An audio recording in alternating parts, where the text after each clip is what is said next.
गंधर्व विवाह हिंदू विवाह के 8 विवाह प्रकारों में से एक है। इसे आधुनिक प्रेम विवाह का एक प्राचीन रूप भी कह सकते हैं।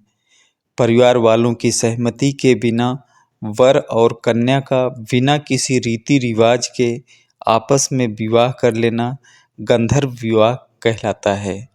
राजा दुष्यंत ने शकुंतला से गंधर्व विवाह किया था। उनके पुत्र भरत के नाम से ही देश का नाम भारतवर्ष पड़ा। गंधर्व विवाह में वर वधू को अपने अभिभावकों की अनुमति लेने की जरूरत नहीं पड़ती थी।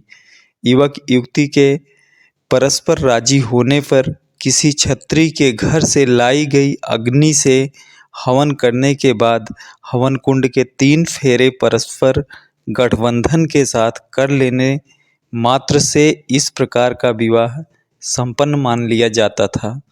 इसे आधुनिक प्रेम विवाह का प्राचीन रूप भी कह सकते हैं।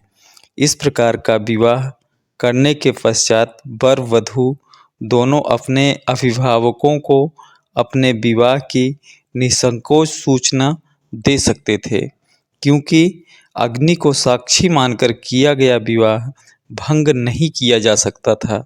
अभिभावक भी इस प्रकार के विवाह को स्वीकार कर लेते थे, किंतु इस प्रकार का विवाह जातिगत पूर्वानुमति या लोक भावना के विरुद्ध समझा जाता था।